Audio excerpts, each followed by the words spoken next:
Siapa yang matiin tadi? Ya. Jadi Bapak Ibu sekalian yang dimuliakan oleh Allah Subhanahu wa taala, semuanya pengen tentu menjadi kekasih Allah. Maka yuk baca Quran. Ustadz, saya udah baca, udah lancar, ayo tingkatin lagi. Apa? Ya, baca tafsirnya. Satu ayat ngerti, paham. Ya, Masya Allah. Ya, masih lagi Pak Ustadz, pengen lebih lagi. Ya, udah amalkan. Ya, amalkan.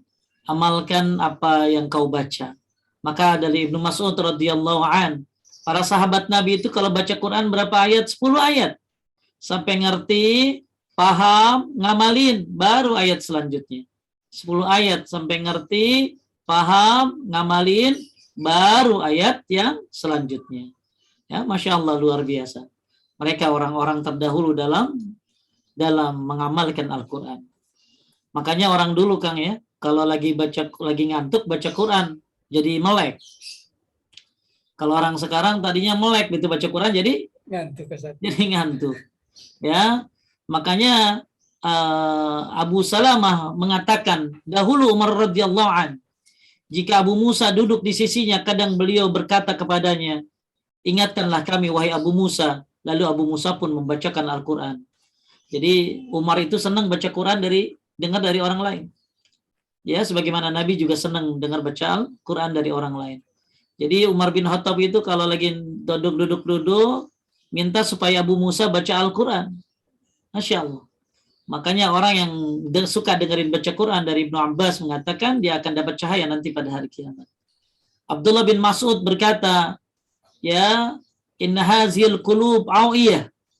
Ya, sesungguhnya hati ini adalah sebuah wadah. Kemudian maka isilah dia dengan Al-Quran, jangan kau mengisinya dengan yang lain.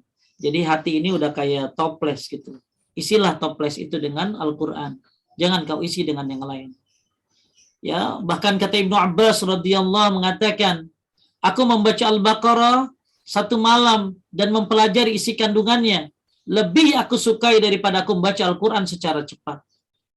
Ya, jadi ibu, kalau yang sudah baca Qurannya sudah lancar, masuklah kepada metode tafsir. Belilah tafsir Ibnu Katsir. Ya, belilah tafsir Ustadz Firanda. Bagus tuh, juz amma aja. Ya, nggak usah beli yang dari 1 sampai 30, beli aja juz 29 30. Ibu pelajari tafsirnya, Masya Allah, indah banget. Ya, Bapak Ibu sekalian yang muliakan Allah, membaca Quran bisa menjadi harapan terpilihnya Anda semuanya jadi kekasih Allah Subhanahu wa taala.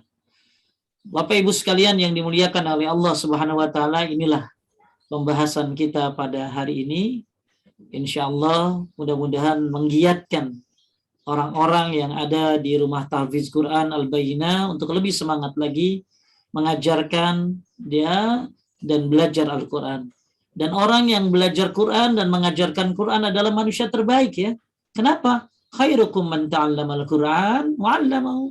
Sebaik-baik kalian adalah orang yang belajar Al-Quran dan mengajarkannya. Jadi yang baca Quran terbaik, yang ngajarin juga terbaik. Kita sering pengen jadi manusia terbaik. Salah satu menjadi manusia terbaik adalah bukan hanya dengan akhlak, dengan tauhid, tapi juga mereka suka membaca Quran dan mengajarkan. Terlalu banyak keutamaan membaca Quran. Ya, terlalu banyak keindahan-keindahan di dalam Al-Quran. Bahkan buat ibu-ibu yang takut pikun, perhatikan. Ya, kita sering baca Al-Quran, kita sering baca Al-Quran, laqad khalaqnal insana fi ahsani taqwim, tsumma radatnahu asfala safilin. Manusia itu diciptakan dengan sebaik-baik makhluk, sebaik-baik bentuk. Apa maksudnya? Ada yang menyebutkan maksudnya manusia dikasih akal. Tsumma radatnahu asfala safilin, kemudian manusia direndahkan dengan sederajat yang paling rendah. Ada dua penafsiran tentang derajat rendah ini, yaitu neraka dan pikun. Illa, kecuali. Maka kata Ibnu Abbas, saya baca juga ini pendapat dari Ikrimah, bahwa maksud illa di sini maksudnya adalah kecuali yang suka baca Quran. Ya, jadi manusia yang sering baca Quran insya Allah dihindari dari kepikunan. Ya, ibu-ibu ya. Ya, manusia yang rajin baca Quran, sering baca Quran, insya Allah dihindari dari kepikunan. Sebagaimana tafsir dari Ibnu Abbas tentang makna illa, ya, ya, illa kecuali, ya. Di sini maksudnya adalah bahwa manusia jatuh pada derajat rendah yaitu pikun, kecuali orang-orang yang rajin membaca Al-Quran. Ya, baik Bapak Ibu sekalian muliakan Allah, inilah pembahasan pada hari ini, meraih keberkahan Al-Quran di penghujung usia. Sekali lagi, usia kita tidak panjang, ya. Kita kayak orang tidur siang bangun sore, atau tidur habis suruh bangun-bangun duhur. Waktu kita sebentar sekali. Maka karena sebentarnya waktu, pergunakan waktu dengan sebaik-baiknya dan carilah keberkahan. Bukan masalah umur, itu bukan masalah bulan dan tahun, akan tetapi umur itu bagaimana keberkahannya. Dan salah satu cara meraih keberkahan adalah dengan membaca Al-Quran. Taib, ini yang bisa saya sampaikan. Mungkin ada yang bertanya, silakan. Atau mau kuis dulu? Silakan, kuisnya ada? Ada.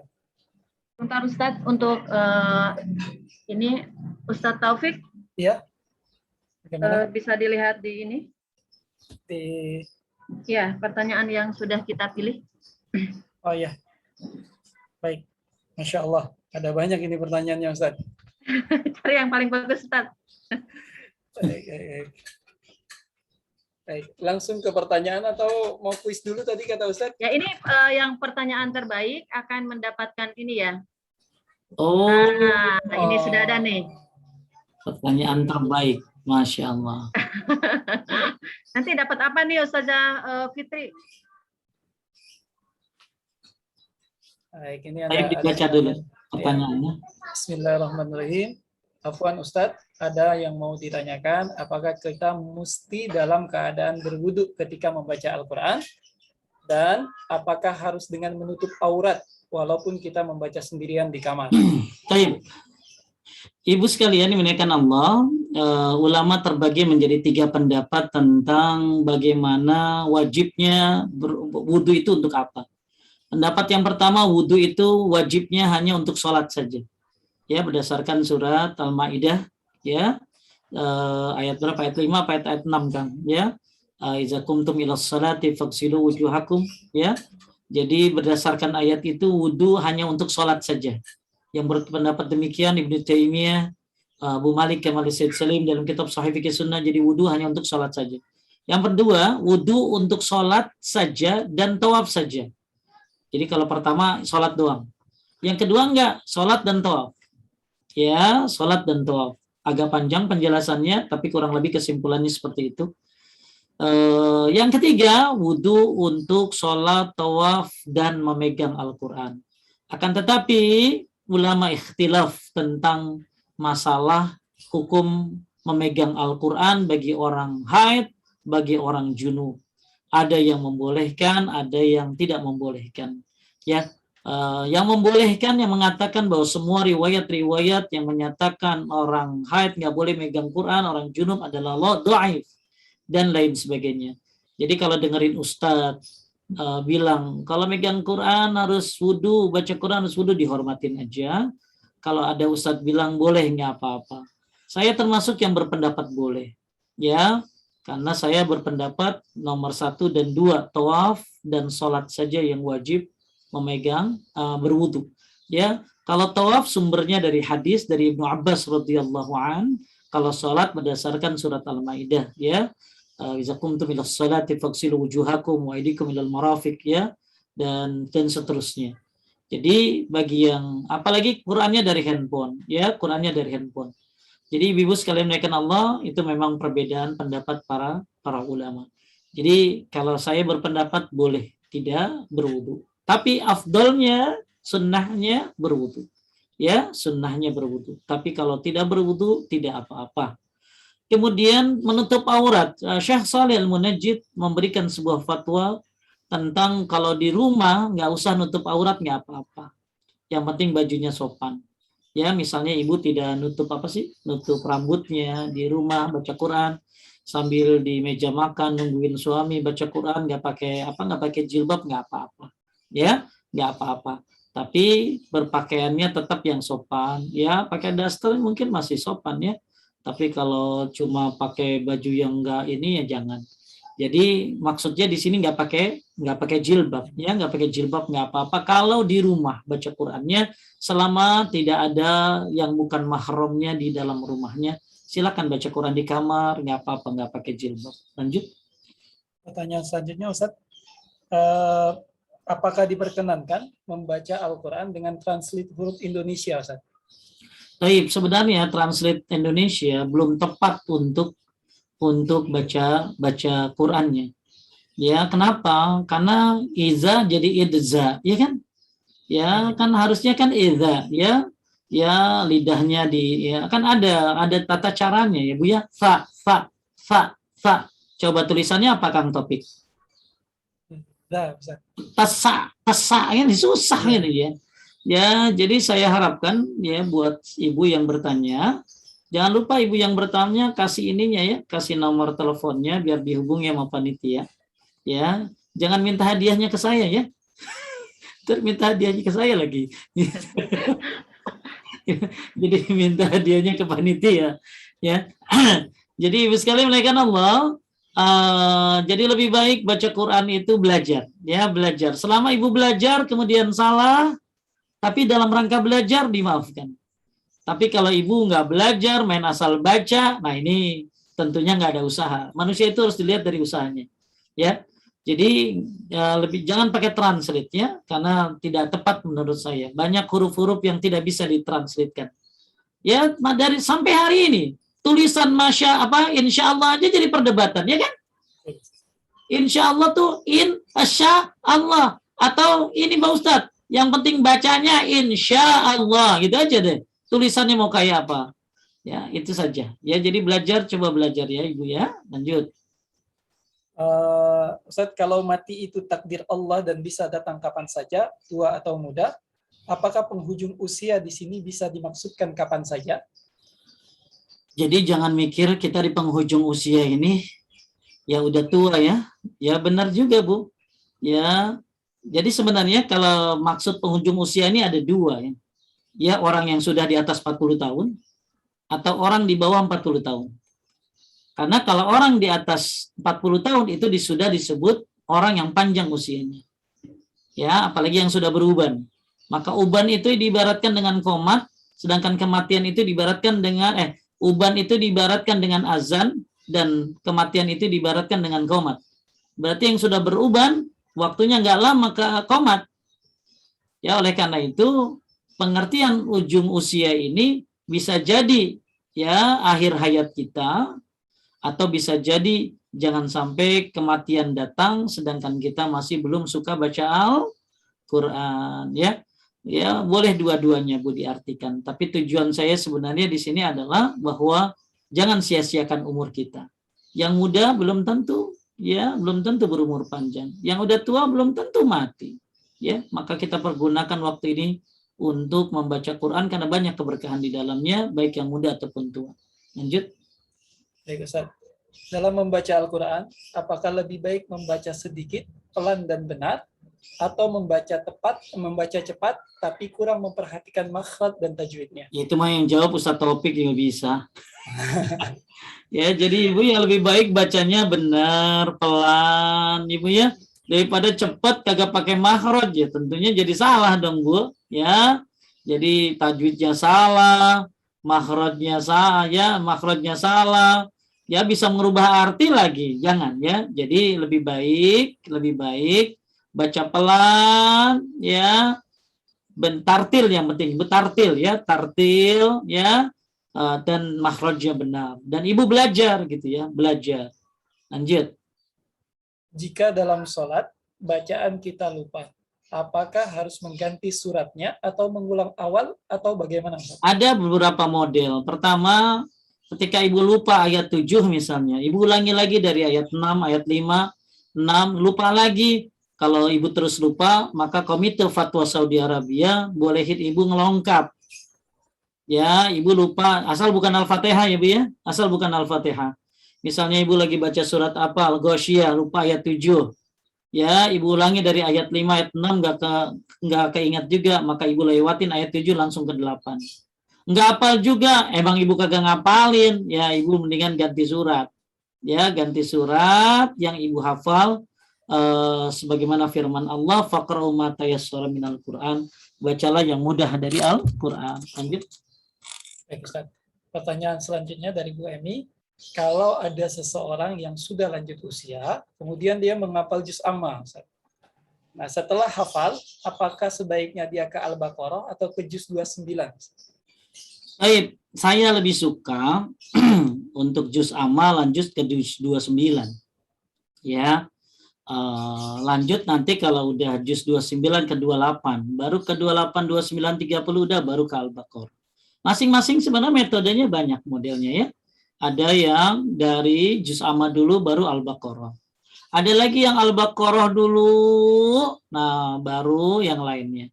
Kalau saya lebih suka 28, 29, 30 baru ke Al-Baqarah. Ya, kenapa? Karena supaya dia terbiasa dulu ngapalin dari yang pendek-pendek. Ya, kan di dalam Al-Qur'an itu kan ada ada yang namanya qisarul mufassal, ada ausatul mufassal, ada tiwalul mufassal. Ya, tiwalul mufassal itu dari qaf sampai an-naba. Ya, kemudian ausatul mufassal dari an-naba sampai wad-duha. Kemudian qisarul mufassal dari wad-duha sampai an-nas. Ya, kalau ibu mau model begitu juga boleh. Dari qaf sampai an-naba sampai wad-duha sampai an-nas. Atau 28, 29, 30. Masing-masing sebenarnya punya metode ya. Tapi kebanyakan orang itu lebih suka juz 30, 29 minimal itu dulu, baru ke Al-Baqarah. Atau 28, 29, 30. Karena surat-surat ini paling banyak dibaca dalam sholat. Ya, wallahu a'lam. Kalau di mana? Di tahfiz Al-Bayyinah gimana, Bu Ani? Iya Ustadz, biasanya ya bagaimana ininya aja Ustadz. Kalau misalkan dari 30, 29 ke ini ke Al-Baqarah juga ada Ustadz. Baik, ada ya. Soalnya kadang agak susah kalau untuk ke apa namanya di ke 27 atau 28 itu Iya. surat-suratnya agak susah, jadi kebanyakannya ke Al-Baqarah Ustadz. 29, 30 atau ya. Terus? Ya. Ini juga ada pertanyaan nih dari saudara kita yang tunanetra. Kebetulan di Al-Bayyinah itu ada kelas tunanetra juga. Nah, hari ini mereka juga ikut menyimak, Ustadz. Ini ada pertanyaan Ustadz kita ini ya. Ini saya bacakan aja langsung ya kalau ininya. Dari tunanetra ya Ibu? Iya, tunanetra. Sekarang juga ada Ustadz. Mereka menyaksikan semua. Ini dari Pak Memen. Apa benar kita kalau baca Quran tidak boleh keras-keras? Dikhawatirkan belum betul akan makhrajnya dan akan berdosa bagi yang mendengarkannya. Terus ya. Satu lagi Ustadz. Satu lagi, dikit doang kok. Pak Sugianto, apakah baca Quran harus dengan maknanya? Nah itu. Dah. Baik, yang pertama baca Quran itu nggak boleh di samping orang sholat. Ya, karena masing-masing punya kesibukan. Jadi jangan mengganggu orang yang sholat. Kemudian boleh baca Quran kencang-kencang kalau ada orang, kalau bisa lihat di dalam kitab Salatul Mu'min, dalam kitab Salatul Mu'min itu ada pembahasan bagaimana Nabi pernah mendengar sahabatnya baca Quran kencang, bahkan Nabi diingatkan dengan ayat tersebut. Jadi kesimpulan bahwa boleh baca Quran kencang kalau ada orang-orang yang mengambil manfaat. Senang dengerin dia dan tidak mengganggu orang tersebut, apalagi orang tersebut lagi sholat. Ya. Kemudian bagi orang yang baca Quran, kemudian dia baca kencang, kemudian salah, terus ya kudu dibenerin atau sama yang dengar. Kayak dengerin sama yang dengar ya, yang dengar dan benerin supaya orang yang salah ini bisa benar bacaannya. Jadi kan ada amar ma'ruf nahi munkar juga. Tapi intinya baca Quran itu boleh keras kalau semuanya keras. Tapi kalau semuanya ada yang sholat jangan keras-keras. Dan boleh dikencangkan kalau ada orang yang mengambil manfaat dari bacaanmu, mengoreksimu, ya, atau dia senang dengan suaramu, ya, maka ketika apalagi dia pinter juga sehingga kalau salah bisa dibenerin. Dan kemudian kalau kita salah baca Quran, kalau kita lagi dalam belajar, maka itu dimaafkan.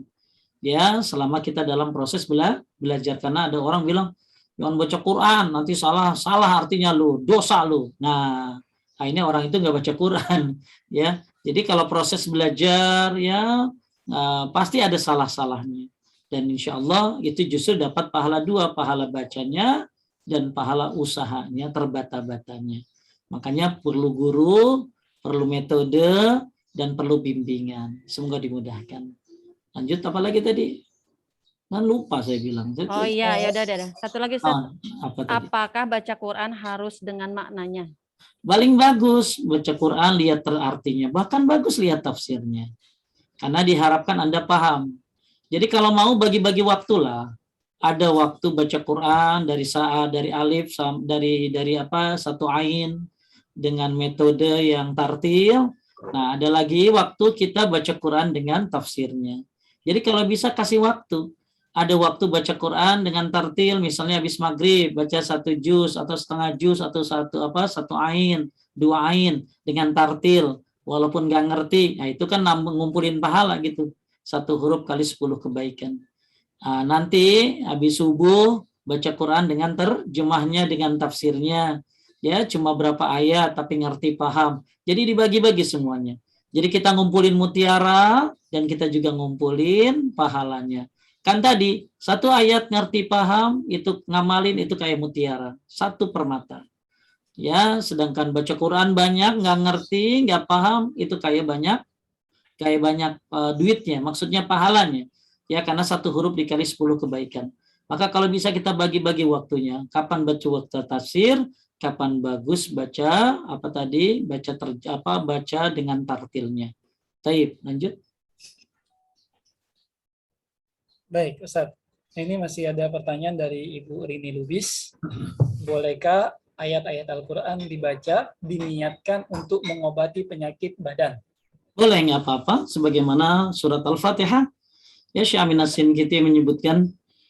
Dan pernah di dalam tafsir Ibnu Katsir di surat Al-Fatihah, ibu-ibu bisa lihat ada sahabat Nabi mengobati orang yang kesengat kala jengking dengan baca Al-Fatihah.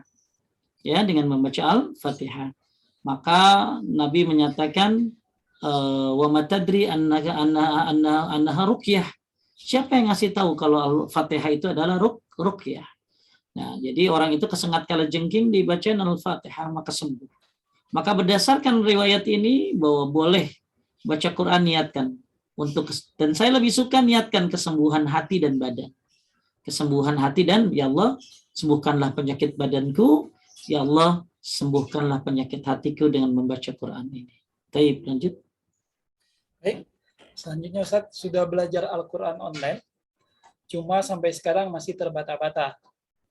Nah, kalau barang Ustadz bacanya lumayan ada yang memperhatikan, tapi kalau tidak dengan Ustadz masih tetap terbata-bata. Kira-kira bagaimana Ustadz? Sebaiknya berdosa atau bagaimana? Lanjutkan baca walaupun terbata-bata, atau sebaiknya ketika bersama Ustadz saja bacanya? Terus jangan nama Ustadz doang, terus usah. Ya, nanti tinggal itu nanti Anda mentalnya akan ini terbuat tuh. Jadi ada orang karena seringnya dengerin Ustadz, akhirnya dia nggak mau baca lagi kecuali lewat Ustadz. Ya, akhirnya dia mentalnya kalau baca ya kalau ada Ustadznya. Ustadznya mati, gimana? Nggak baca lagi dia. Ya, maka terus baca. Ya, terus baca. Bahkan sekarang gampang banget Ibu ya. Ada satu aplikasi, ini aplikasinya nih. Aplikasi ini ya, mungkin Ica bisa ngasih aplikasinya. Anda bisa, kalau Anda pengen, jadi ada aplikasi zaman sekarang nih di aplikasi ya Al-Quran, itu Anda mau ngapalin Quran, tinggal blok aja tuh, blok 10 ayat, nah tuh Anda tulis nanti di bawah mau diulang berapa kali, mau diulang 100 kali, itu ayat akan berulang-ulang muter. Sekarang dengan mudahnya ya, orang diajarin ngapalin Quran. Anda sekarang juga bisa di aplikasi mau suara siapa, mau siapa. Ada yang sudah cepat, sedang, lambat. Sekarang mudah ya, mudah banget ya. Enggak pakai Ustadz, Anda aplikasi. Ya, Anda tinggal pencet Ustadz misalnya siapa? Ya, Syekh Sudais misalnya. Terus kemudian pengen lambat, pengen cepat, pengen sedang, Anda bisa atur itu. Jadi jangan baca Quran ketika hanya ada ustadz, tapi praktekkan ketika tidak ada ustadz. Tapi tadi dengan ilmu tentunya. Ya, Anda sudah punya pegangan ilmu. Oh, ini kalau waw mati ketemu doma, dia diawali dengan doma berarti panjang. Alif mati sebelumnya patah berarti panjang. Ya mati sebelumnya kasrah berarti panjang. Oh, kalau ini begini. Nah, Anda tinggal praktekkan. Taib, sudah azan ya? Ya Ustadz, belum dipoto nih kita. Ya, ngapain foto-foto? Gak apa-apa tuh Ustadz. Ya, udah ada rekamannya pakai foto. Oh iya, udah ada ya, lupa Ustadz. Lupa. Taib ya. Bapak Ibu sudah masuk azan. Saya terima kasih kepada Rumah Tahfiz Quran Al-Bayyinah dan Daita Wisata. Mudah-mudahan ya Allah berkahi kalian semuanya, Allah istiqomahkan kalian, mudah-mudahan ya bisa dimudahkan kita semuanya umroh lagi ya, sesuai dengan sunnah Nabi SAW, yang terus semangat dalam baca Quran, jangan pernah berhenti. Ingat, hidup ini pendek tapi jangan sampai tidak berkah. Banyak keberkahan di dalam Al-Quran, semoga kita bisa meraihnya. Dan insya Allah kita pun bisa mati sambil baca Al-Quran sebagaimana Utsman bin Affan radhiyallahu anhu. Sekian, kita tutup dengan doa kifaratul majlis. Subhanaka Allahumma wa bihamdika asyhadu an la ilaha illa anta astaghfiruka wa atubu ilaik. Mohon maaf Bu Ani dan semuanya. Makasih Pak Ahmad Taufik, makasih Pak Tri Diego, ya semuanya dan pengurus semuanya. Assalamualaikum warahmatullahi wabarakatuh. Waalaikumsalam warahmatullahi wabarakatuh. Pamit ya. Ya Ustaz. Ya, silakan yang mau ngobrol, nggak apa-apa. Enggak, Ustaz Taufik, mungkin ini tadi yang dapat giveaway, yang pertanyaan tadi aja Ustaz. Oh iya. Dibacakan aja 5 orang. 5 orang. Sebentar Ustaz. Oh, itu ya Ustazah Fitri ya? Ustazah Fitri kayaknya Ustaz. Di saya tidak ada Ustaz. Ya. Baik. Baik Ibu, alhamdulillah. Sambil menunggu tadi, Masya Allah, kajian hari ini sangat luar biasa. Hanya berbekal dari satu ayat surat Al-Hasyr ayat 18. Jadi nanti boleh dirujuk lagi tafsirnya, Al-Hasyr ayat 18. Kemudian tadi Ustadz juga berkaitan dengan keberkahan Al-Quran, ada di surat Shad ayat 29. Saya ulangi, surat Shad ayat 29. Itu yang tadi Ustadz bahas. Dan kemudian nanti mungkin bisa direview lagi videonya di YouTube. Ada 13 keberkahan tadi yang Ustadz sampaikan. Masya Allah, sangat begitu banyak. Dan intinya, bagaimana kita menjadikan ujung usia kita ini atau sepanjang usia dalam kehidupan kita ini menjadi usia yang penuh dengan keberkahan. Dan di antara keberkahan itu adalah kita hidup bergandengan atau bersama dengan Al-Quran. Baik membaca, menghafalkan, mentadabburi, dan yang terpenting adalah bagaimana kita bisa mengamalkan Al-Quran ke dalam kehidupan kita sehari-hari. Baik, itu dari saya. Mungkin tadi Ustazah Ani, tadi ada nama-nama. Mungkin ini aja, yang tadi pertanyaannya dibacakan untuk menghubungi admin aja ya. Soalnya udah azan ya. Nggak enak, takut terlalu lama. Dibacakan aja Ustadz itunya adminnya. Ustazah Fitri silahkan nomor admin yang tadi dibacakan untuk menghubungi admin ya. Oh ini ada Ustazah Fitri, ini Ustazah. Ini ya. Ustazah di WhatsApp sudah.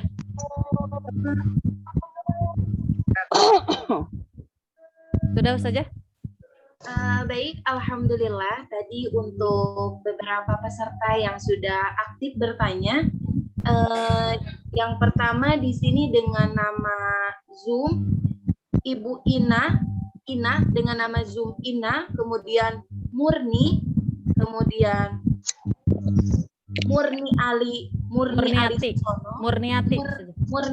Sono, kemudian Evi dan Emi, silakan untuk menghubungi admin kami untuk pemberian hadiah dari panitia.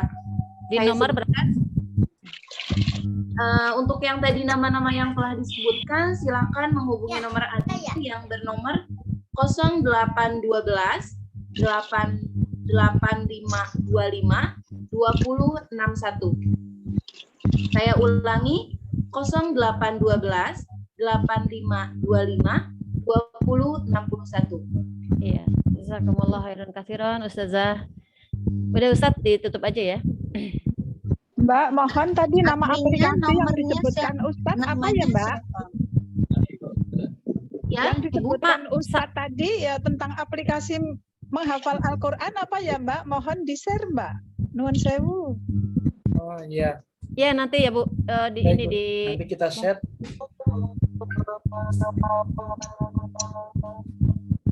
udah aja Ustaz. Baik, saya yang tutup atau Ustazah Fitri yang tutup? Baik Ibu-Ibu, Alhamdulillah sekali lagi jazakumullah khair atas kehadiran yang hari ini. Mudah-mudahan Allah memberkahi apa yang kita lakukan hari ini dan Allah ridho dengan apa yang kita lakukan ini, dan mudah-mudahan apa yang kita lakukan ini menjadi saksi nanti di hadapan Allah Subhanahu wa taala, penolong kita di akhirat. Terakhir, Pak Mama lagi lagi sholat ngaji dulu, belum selesai. Bentar. baik, terakhir kita tutup pertemuan kita pada pagi sampai siang hari ini dengan sama-sama sekali lagi beristighfar kepada Allah. Nastaghfirullahaladzim, nastaghfirullahaladzim, nastaghfirullahaladzim. Subhanakallahumma wa bihamdika asyhadu an la ilaha illa anta nastaghfiruka wa natubu ilaik. Sallallahu ala nabiyyina Muhammadin wa ala alihi wasallam. Alhamdulillahi rabbil alamin. Terima kasih semuanya. Mohon izin. Assalamualaikum warahmatullahi wabarakatuh. Waalaikumsalam warahmatullahi wabarakatuh. Terima kasih. Sampai jumpa di kajian berikutnya, Ibu-ibu. Waalaikumsalam warahmatullahi wabarakatuh. Izin pamit. Izin pamit. Jazakumullah khairan.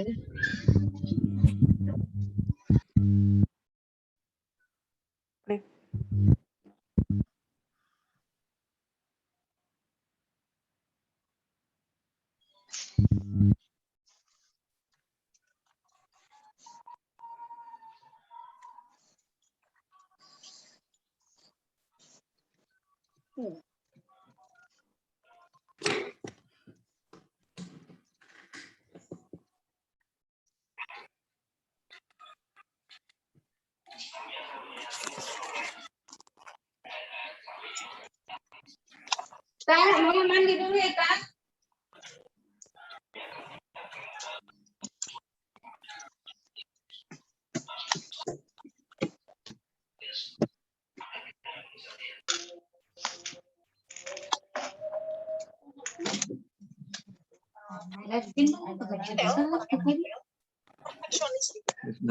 Terus organize ya, dan berhati-hati. Bisa juga perfeksionis, bisa juga malas pikir karena itu tadi Bisa. pekerjaannya meliputi memanage data, informasi, dan memproses data. Organizers like to work in structured environment. Lupa tadi maksudnya. Lagi apa?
pakai motor.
Ya.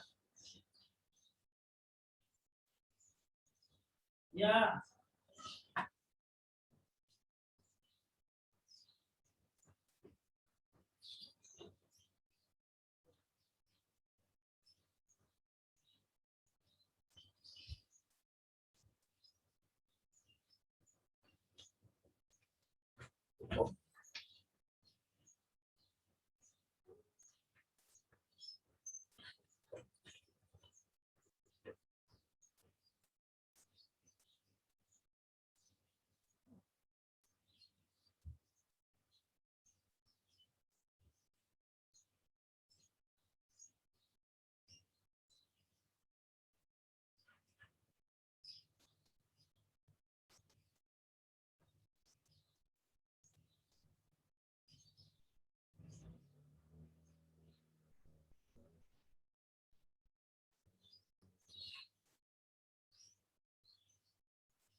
There goes my heart beat, 'cause you are the reason.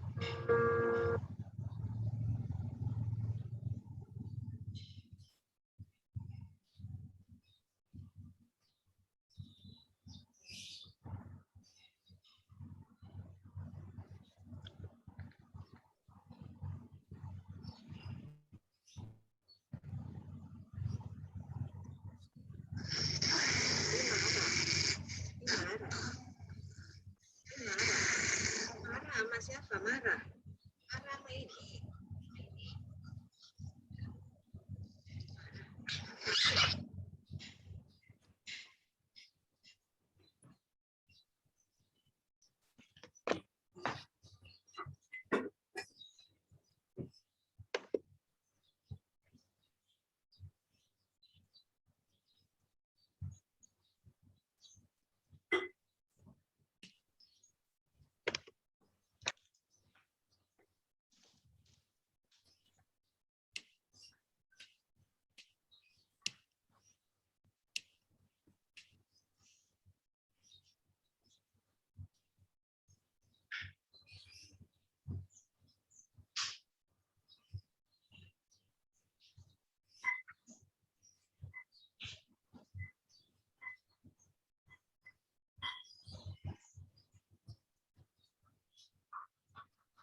Ini semalam pulang cepat kok, nggak. Kan di luar sini kata mama suruh masuk aja kata mak gitu. Ini kan di akhir sama tadi pagi. Lupa ya. Ada tunggu lama ya, mama sholat qobliyah dulu.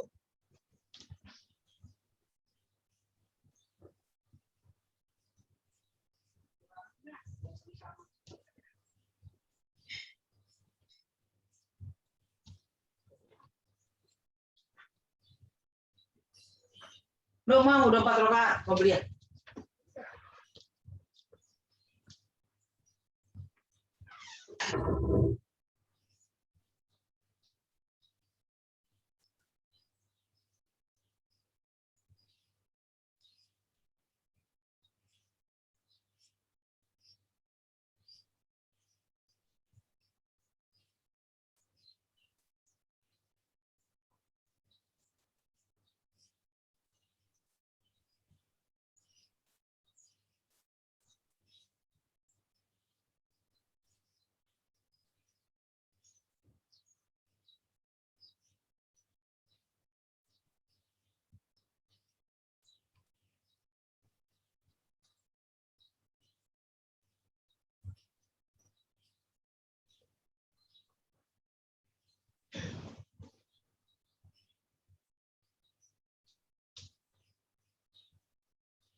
Mami mau makan siang lagi nggak?